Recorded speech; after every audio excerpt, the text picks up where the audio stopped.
Hello, and welcome to Michael and Mom Talk Cancer. I am your official host, Michael Kramer, and I don't know how to follow it because that was the best radio voice ever. That was Michael Kramer, and this is Ashlee, Michael's mom. I do not have that radio voice. Damn, that was good, Michael. why, thank you. Hi, guys. It's just the two of us today.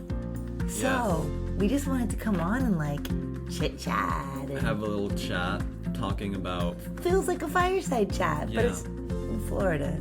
Yeah, no. There's no fire. No Well, that's fire. good. We don't want a fire. No, not really.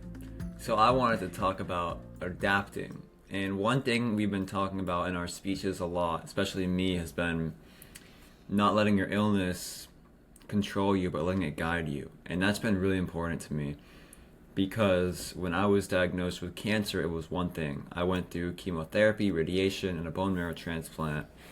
And after my transplant, I really was focused on my health and fitness and working out. And that was my big thing, was getting back into shape, working out. I thought that I was going to be okay. I didn't know my bones were going to be affected by the treatment. I didn't know I would not be able to get sun. I didn't know I'd have a low immune system. But all these things came into play when I was diagnosed with chronic graft-versus-host disease. Which was a surprise. It was a huge surprise, and it kind of just ripped my dreams away from me. Not to be super sad about it, but yes, I developed necrosis in both my knees, my elbows, and I was not able to lift weights anymore. And the last year or so, I really let that get to me, and I stopped lifting weights completely, stopped working out, only just would go to PT and go on walks. I thought I couldn't do anything, and the last few months, I have decided that I can moderate my exercises, adjust them, and adapt and do other things instead.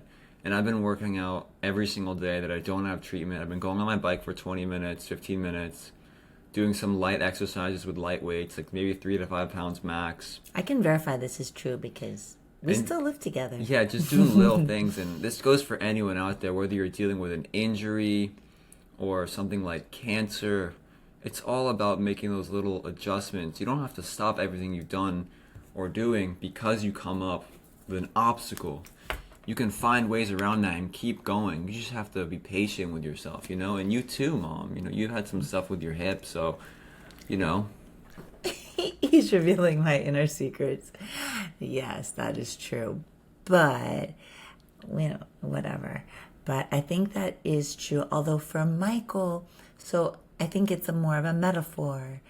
He's talking about working out and the physical aspect.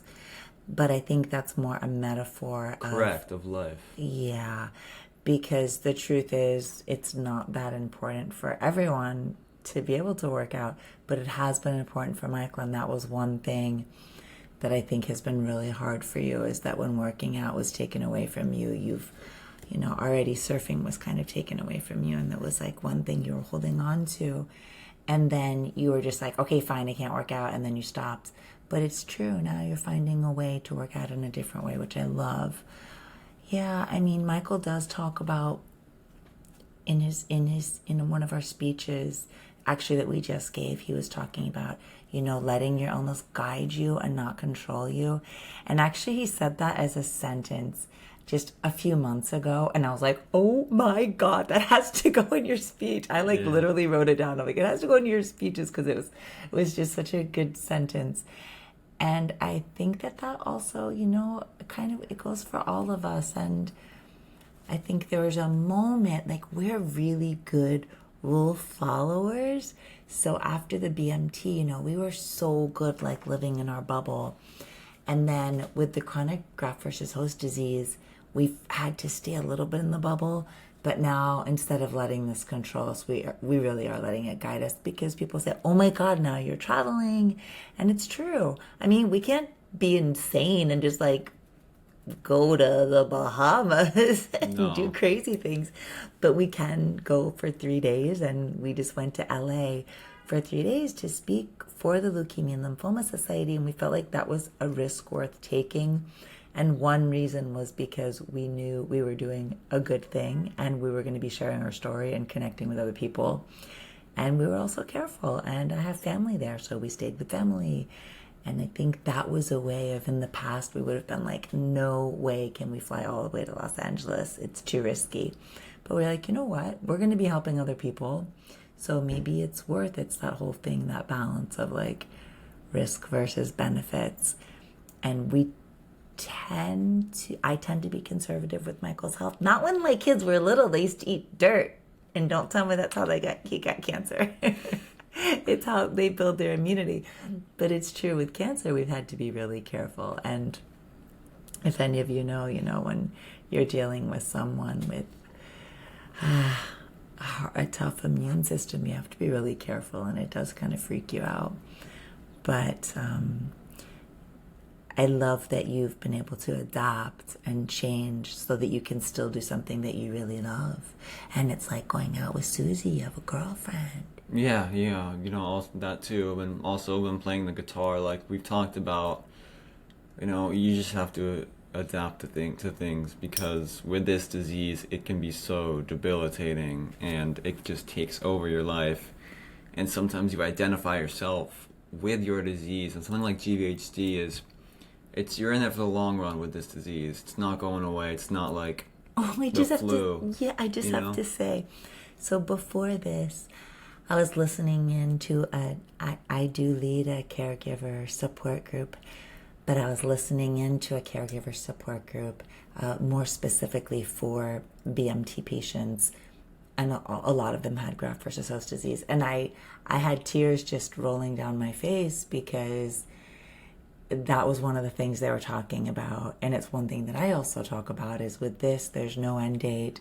There's no plan. We don't know when it will end. Maybe never. Like, it's something that you live with, and it does make life so challenging when there's not a roadmap. But I don't know if you could hear it, but a moment ago when Michael started talking, he put his hands together. And when he put his hands together, you could hear his rings, or at least I heard his rings like touch each other. And what's interesting is your style has changed as well. And I kind of love that, because you have also adapted. I don't think you've changed who you are inside. No. But I do think that you've grown, and you've let it show itself, like in the way you dress a little differently. If you're watching this on YouTube, he's flexing right now. But yeah, before you dressed more like a surfer, and now you dress more like a rock and roller. And I love that you're allowing yourself to try different things. Yes, to try. Yeah, I mean, at the end of the day, I always call myself old and say I'm in my 80s, but I really am 22. Not 80s, 100. 100, you're right, 100. Sorry, he's like 100. But, at the end of the day, I have to realize I am actually 22. And I'm in my 20s, there's a lot of parts of me that are still young, a little mentally, parts of me are still young, still learning a lot, still have a lot to do, a lot to accomplish, and, even though we do go one day at a time, and who knows? We do go one day at a time, and who knows, but, it's just, we always say this, but it's, just remember to love those around you, and we sound like a broken record here. No, we I know don't. We do, but... No, we don't. The love, truth is, you never get tired of love, Michael. I think everyone can hear the love message and the hope message literally every day, because I think the love message is so important. And wait, I did interrupt you, and I didn't mean to. It's okay. I still love you. Can I share what I was going to say? And it's been so interesting, because I've been doing a little bit more with my Happy for No Reason and the happiness. So I've been doing more research on happiness again, which I had done in the past. And all of the research ends up like happiness always ends up coming down to love, and longevity ends up coming down to connection and love. And healing, we talk about how, for us, we say love has been a medicine. It's definitely not a cure, because we don't want people to confuse the two. Love's not a cure, but it is a quality of life choice. And so I don't know if it is a broken record, or if it's just an important record to play over and over again, like you would any good record. Come on, you're listening to music your dad listened to, dude. We can hear those same songs again and again. I think we can hear love again and again too. No, that's true. Right? So do you have more to say, and I interrupted you?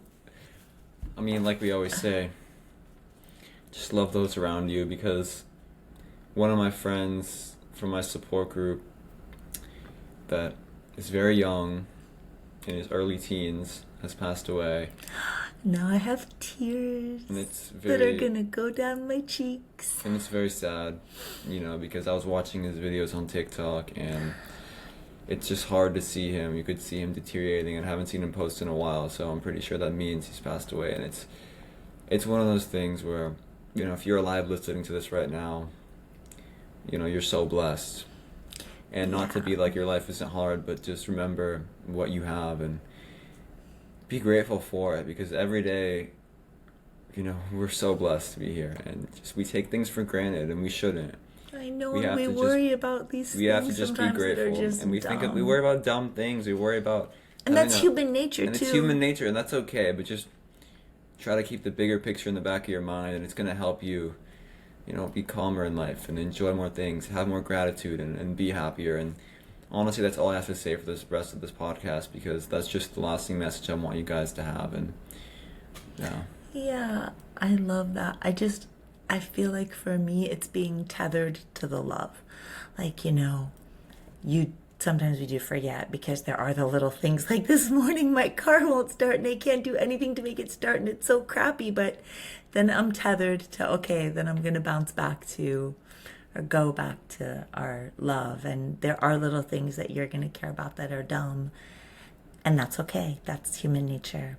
But then go back to the big picture too. So, and when Michael just said that about his friend from his support group, yeah, that did bring tears to my eyes, because it could have been Michael.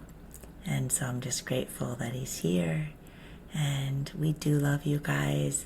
And I think we just wanted to come on today because, I don't know, we have such a connection with you, our audience, and sometimes we just want to share what's in our hearts. Exactly. And our hearts are full of love, and we love you guys, and thank you for listening to this short little episode of Michael and Mom Talk Cancer. This is an official goodbye from your host.